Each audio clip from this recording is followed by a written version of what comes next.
আজকে আমার আলোচনার বিষয় দ্রুত বীর্যপাতের কারণ। দেশের এবং প্রবাসের ভাই বোনদের প্রতি সালাম। আসসালামু আলাইকুম। আমি প্রভাষক ডাক্তার রিক্তা পারভীন, হোমিওপ্যাথি এবং আয়ুর্বেদিক চিকিৎসক। বাংলাদেশ সহ এশিয়া মহাদেশের এমনকি আমাদের প্রতিবেশী রাষ্ট্র ভারতবর্ষের অধিকাংশ পুরুষই যৌন অক্ষমতায় ভুগছেন। আর এই যৌন অক্ষমতার মধ্যে প্রধান যে সমস্যাটা দেখা যায় সেটা হলো প্রিমেচিউর ইজাকুলেশন বা দ্রুত বীর্যপাত। প্রত্যেকটা পেশেন্টেরই অর্থাৎ রোগীরই স্বামী-স্ত্রী। স্বামীর অভিযোগ থাকে একটাই যে, "আমি স্ত্রীকে সময় দিতে পারি না।" স্ত্রীর অভিযোগ থাকে একটাই, "স্বামী দীর্ঘ সময় সহবাসে লিপ্ত থাকতে পারে না।" অর্থাৎ স্বামীর বীর্যপাত হয়ে যায়। আ আমার স তখন মনে হয় শুরু হচ্ছে। আবার এমনও হয় যে আমার শুরু হয় না, স্বামীর আগেই হয়ে যায়। তো যৌন মিলনে আমরা কোনো সুখ পাই না। এখন কিন্তু মহিলা পুরুষ উভয় কিন্তু সচেতন। পূর্বে এমন ধারণা ছিল যে অ্যাম যৌন মিলনটা আ আসলে পুরুষদের জন্য। এটা মহিলাদের এই ধারণা ছিল না যে তাদেরও যৌন মিলনে একটা তৃপ্তি আছে। অর্থাৎ ধারণা ছিল যে বিয়ে, বাচ্চা, সংসার। কিন্তু এখন ইন্টারনেটের যুগে সব কিন্তু চেঞ্জ হয়ে গেছে। কারণ টাচফোন পুরুষ, মহিলা, ধনী, গরিব সবার হাতে এখন। সবার নাগালের ভিতরে চলে আসছে। যে কারণে সব বিষয়ে এখন সচেতন। আর যৌন মিলনটা যে একটা জৈবিক চাহিদা এটা সবাই এখন বুঝে গেছে। যে কারণে স্বামী-স্ত্রী উভয় সুখ চায়। স্ত্রী স্বামীর কাছ থেকে, স্বামী স্ত্রীর কাছ থেকে। যত রকম পরকীয়া হচ্ছে, স্ত্রী স্বামীর থেকে চলে যাচ্ছে, স্বামী স্ত্রীর থেকে চলে যাচ্ছে, অন্য মেয়ের প্রতি, অন্য পুরুষের প্রতি আসক্ত হচ্ছে, সংসার ভেঙে যাচ্ছে, বাচ্চাকে মেরে অন্য জায়গায় চলে যাচ্ছে, আম স বাচ্চাকে সংসারে ফেলে রেখে অন্য পুরুষের হাত ধরে চলে যাচ্ছে। সবই কিন্তু একটা কারণে হচ্ছে। সেটা যৌন মিলনে সুখ না পাওয়ার কারণ। টাকা-পয়সা, বাড়ি-গাড়ি এখন কিন্তু মুখ্য বিষয় না। এখন যৌন মিলনে সুখ পাওয়াটাই মুখ্য বিষয়। আর এই সুখটা পেতে চায় দীর্ঘ সময় সহবাসে লিপ্ত থেকে। মেয়েদের সবসময় একটাই চাহিদা থাকে যে তার স্বামী অধিক সময় সহবাসে লিপ্ত থাকুক এবং তাকে বেশি করে আদর করুক। একজন পুরুষও চায় যে সে দীর্ঘ সময় সহবাসে লিপ্ত থেকে নিজের সুখ পাক, স্ত্রীকে সুখ দিক। কিন্তু দ্রুত বীর্যপাত এমনই একটা সমস্যা হয়ে গেছে যে যেটার কারণে এই যে স্বামী-স্ত্রীর অশান্তি, সামাজিক পারিবারিক আ ভাবে অশান্তি ইত্যাদি হয়ে যাচ্ছে। তো এখন এই যে দ্রুত বীর্যপাত, এই দ্রুত বীর্যপাতটা আমরা কোনটাকে ধরব?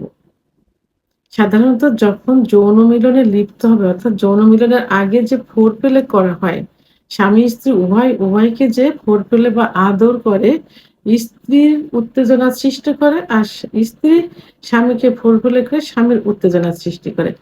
এইটার শেষে যখন যৌন মিলনে লিপ্ত হবে, ঠিক সেই মুহূর্ত থেকে ১ মিনিটের মধ্যে যদি বীর্যপাত হয়ে যায়, সেটাই দ্রুত বীর্যপাত। ১ মিনিটের পরে যেয়ে যদি ২ মিনিট, ৩ মিনিট, ৪ মিনিট যদি সহবাসে লিপ্ত থাকতে পারে এবং দুজনের একসঙ্গে বীর্যপাত হয় সেটাই সুখের বীর্যপাত। কিন্তু এই ৩-৪ মিনিটের মধ্যে যদি স্ত্রীর না হয়, স্বামীর হয়ে যায়, সেটা কিন্তু সেই দ্রুত বীর্যপাতের মধ্যে ধরতে হবে। তখন কি করতে হবে? নিজের টেকনিক অবলম্বন করতে হবে। তারপরেও যদি না হয় সেক্ষেত্রে ডাক্তারের শরণাপন্ন হতে হবে। চিকিৎসা নিতে হবে।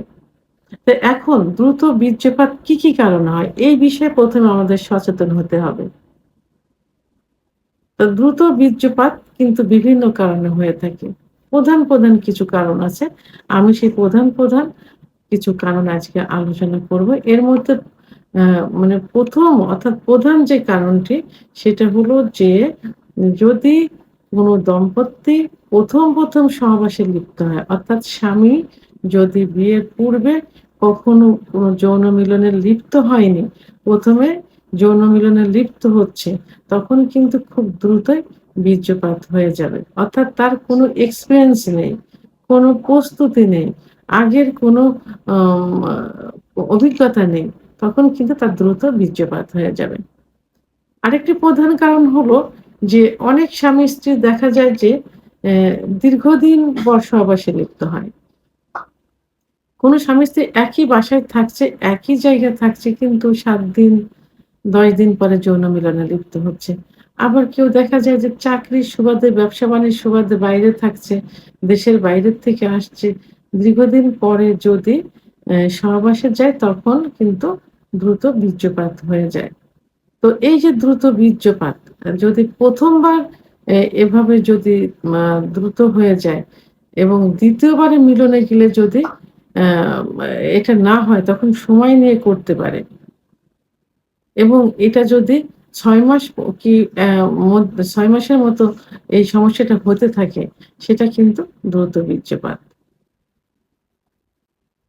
এবং আরেকটা আ মা ও কারণ হলো যে অনেকে দেখা যায় যে অ্যা লুকিয়ে মানে এমনভাবে সহবাস করছে যে হয়তো স্বামী-স্ত্রী দুজন দিনে সহবাস করবে কি রাত্রে সহবাস করে পাশের রুমে অন্য কেউ আছে বা ফ্যামিলিতে কেউ আছে, অ্যা বাচ্চা-কাচ্চা, শ্বশুর-শাশুড়ি ইত্যাদির কিছু পরিবেশ থেকে যদি লুকিয়ে একান্তভাবে সহবাস করে, তখন কিন্তু সেই লুকানো অবস্থাতে ভয়-ভীতি অবস্থায় কিন্তু দ্রুত বীর্যপাত হয়ে যায়। আবার unknown জায়গা, unknown জায়গা যেখানে পরিচিত না, অর্থাৎ মনের মধ্যে একটা ভয়-ভীতি আছে, এমন জায়গায় সঙ্গিনীর সঙ্গে যদি সহবাস করা যায়, তখন কিন্তু দ্রুত বীর্যপাত হয়ে যায়। এবং আরেকটা আরেকটা সমস্যা হলো যে যদি স্বামী-স্ত্রীর সঙ্গে নতুন পজিশনে সহবাস করতে যায়, তাহলে নতুন পজিশনে সহবাস করতে গেলে কিন্তু দ্রুত বীর্যপাত হয়ে যাবে। অতিরিক্ত ক্লান্ত অবস্থায়, অতিরিক্ত ক্লান্ত অর্থাৎ সারাদিন কাজকর্ম শেষ করছে, অর্থাৎ খুব দুর্বল লাগছে। সেই যদি আ সেই দুর্বল অবস্থায় বিশ্রাম না নিয়ে, সময় না নিয়ে যদি ক্লান্ত অবস্থায় সহবাস করতে চায়, তাহলে কিন্তু দ্রুত বীর্যপাত হয়ে যাবে। আবার স্ত্রীর কিছু নেতিবাচক কথা আছে। যেমন স্ত্রী অনেক সময় স্বামীকে বলে যে, "তুমি কখনোই পারবে না। তুমি পারো না, তুমি আমার কাছে আসছো কেন? আমি তোমার কাছ থেকে সুখ পাই না।" এইটা যদি মিলনের সময় স্বামীকে উৎসাহ না দিয়ে, যদি এভাবে তার উপর মানসিক টর্চারিং করে, অর্থাৎ নেতিবাচক কথা বলতে থাকে, তখনও কিন্তু দ্রুত বীর্যপাত হয়ে যাবে। অতিরিক্ত দুশ্চিন্তা সেটা সংসারের ক্ষেত্রে হোক, ব্যবসা-বাণিজ্যের ক্ষেত্রে হোক, চাকরির ক্ষেত্রেই হোক, যে ক্ষেত্রেই হোক, অতিরিক্ত যদি দুশ্চিন্তা করা যায় দিনের পর দিন, তাহলে কিন্তু দ্রুত বীর্যপাত হয়ে যাবে।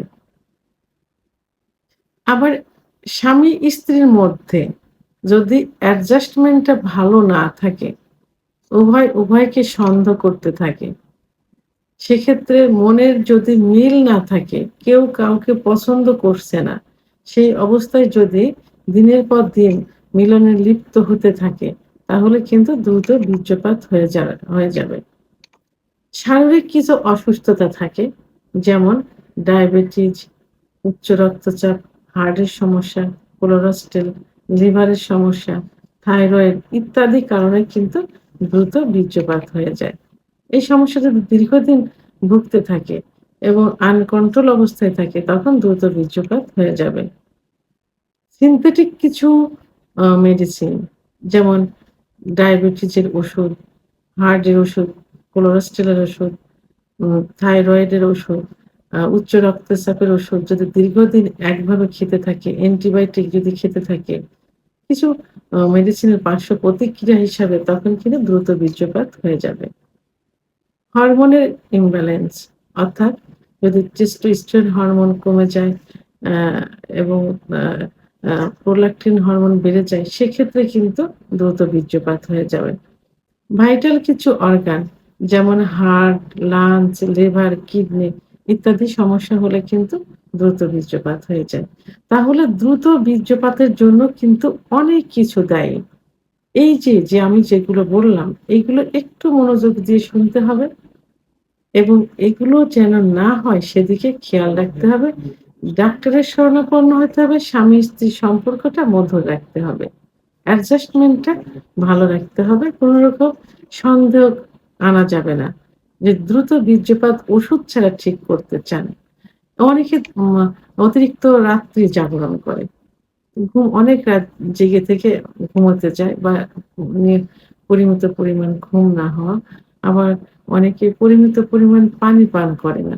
আবার অনেকে ধূমপান, মদ্যপান, নেশা করে থাকে। তাদের মধ্যে কিন্তু এই সমস্যা হয়ে যায়। দ্রুত বীর্যপাত। তো এদিকে সতর্ক থেকে দ্রুত বীর্যপাতের কারণগুলো নির্ণয় করে আপনার মধ্যে কোনটা আছে নির্ণয় করে সেগুলো থেকে দূরে থেকে কন্ট্রোল করে চিকিৎসা নিয়ে এবং আ নিজের মনকে আম আ কন্ট্রোল করতে হবে এবং ধর্মীয় অনুশাসনগুলো মেনে চলতে হবে। তাহলে দ্রুত বীর্যপাত থেকে বেরিয়ে আসা যাবে। ভিডিওটি সম্পর্কে যদি কোনো মতামত থেকে থাকে অবশ্যই কমেন্টস এর মাধ্যমে জানাবেন। ভিডিওটি ভালো লাগলে লাইক, কমেন্ট, সাবস্ক্রাইব করে আমার সঙ্গে থাকুন। আল্লাহ হাফেজ।